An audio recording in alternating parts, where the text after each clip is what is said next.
Shalom, selamat pagi. Jumpa lagi dengan saya dalam Renungan Pagi Happy Sword Family.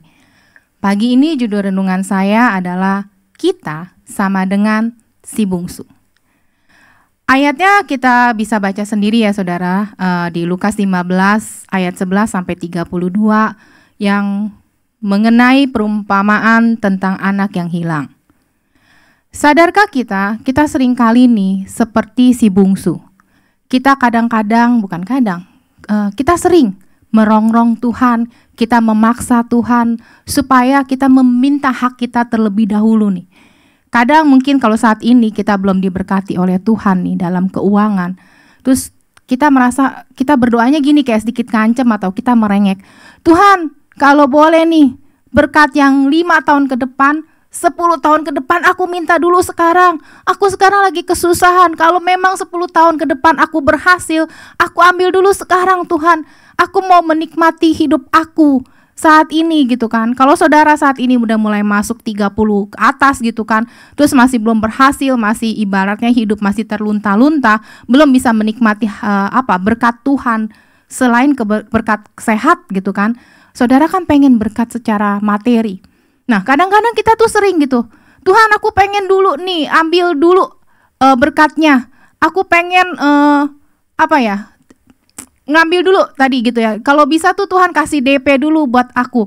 Kalau emang 10 tahun ke depan aku berhasil, aku ambil dulu deh setengahnya. Boleh gak Tuhan? Kita manusia, kita yang harusnya diatur oleh Tuhan, bukan kita yang mengatur Tuhan. Kita itu sering banget nih, ya kan, kita memaksa Tuhan, kita meminta berkat saat ini. Ya kan? Seperti si bungsu. Secara tanpa dia sadari, dia tuh dengan kejam memaksa ayahnya meminta warisan.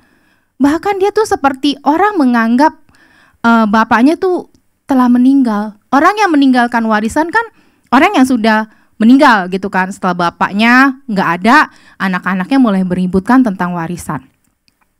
Terus setelah dia dapat, ngapain sih dia? Apakah dia bagi-bagiin buat orang-orang fakir miskin atau buat orang yang lebih butuh, buat hamba-hamba Tuhan yang lagi kesusahan? Enggak. Dia menghambur-hamburkan uangnya. Sama dengan kita.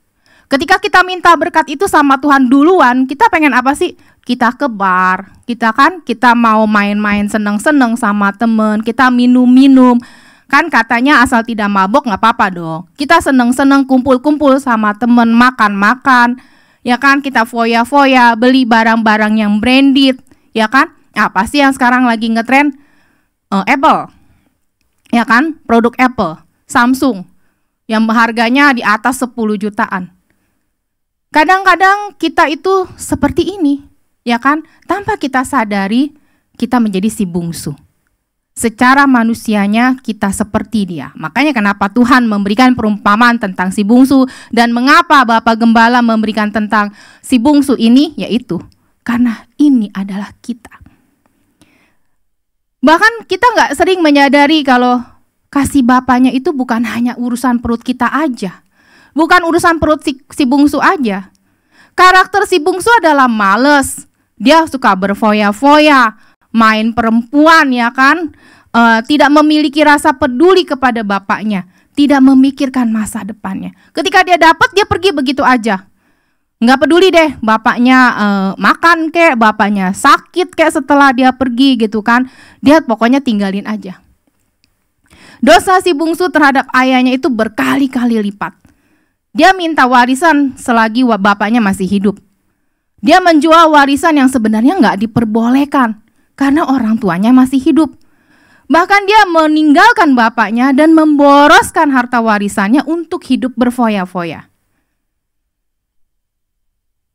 Kalau anak sulung, dia tidak bisa menerima adiknya sebagai saudara, tidak mau ikut pesta. Iri karena kasihan diterima bapaknya kepada adiknya, yang merasa dirinya tuh selalu taat akan perintah bapaknya dengan harapan imbalan, atau merasa sebagai pekerja bukan anak, dan mempertanyakan imbalan baginya untuk disembelikan anak kambing juga. Dua persepsi yang salah antara si sulung dengan si bungsu mengenai bapaknya. Sebagai siapakah saudara pagi ini? Sebagai si sulung atau sebagai si bungsu? Harusnya kalau kita baca gitu kan di namanya, kalau kita mungkin di kultur orang kita nih Tionghoa, warisan itu biasanya turun kepada anak pertama, anak sulung. Tapi karena anak bungsu ini merengek-rengek, meminta, memaksa supaya warisan itu diberikan kepadanya, maka bapaknya memberikan. Banyak hal kejadian di sekitaran kita juga saudara. Kalau saya nih, teman saya cerita gitu kan, banyak orang-orang bahkan menaruh orang tuanya di panti jompo. Setelah apa? Setelah orang tuanya tanda tangan warisan, orang tuanya ditaruh di panti jompo. Terus apa mereka? Mereka bohongin tuh, misalnya ibunya kan, setelah ibunya menjadi orang tua tunggal, ya nanti kita jemput, boro-boro dijemput, didatengin, dijenguk juga enggak, hartanya udah dihabisin, orang tuanya, si mamanya ditinggal di panti jompo. Terus mereka udah lupa, mereka dengan harta yang ada, mereka beli rumah, mereka mungkin beli perhiasan, beli barang-barang mahal, beli mobil yang paling bagus. Sebenarnya orang tua kerja keras, ya kan, kumpulin harta, gak jauh kok. Kalau suami atau bapak selalu mencari, kalau ditanya, kumpulin duit buat apa sih? Buat anak bini gue. Biasanya seperti itu. Udah pasti seorang bapak mengumpulkan harta untuk anaknya. Demikian Tuhan. Tuhan itu menyediakan berkat untuk kita sebagai anak-anaknya. Pagi ini, mari saudara bertobat dari merengek-rengek pada Tuhan, merongrong Tuhan, bahkan kita mengancam Tuhan. Tuhan, aku kalau gak diberkatin, aku gak mau pelayanan. Aku kalau gak diberkatin, aku kalau gak dikasih nih, berkat nih, aku gak mau ke gereja. Bahkan yang lebih parah, ketika ada orang yang sudah diberkati Tuhan, mengurangi pelayanannya. Merasa hebat, oh aku sekarang kadang-kadang mau pelayanan, alasannya apa? Aduh, anak saya gak bisa ditinggal. Anak saya nih jatahnya misalnya Jumat, Sabtu, Minggu, itu waktunya kita liburan sama anak, ya kan? Saya dulu juga punya anak.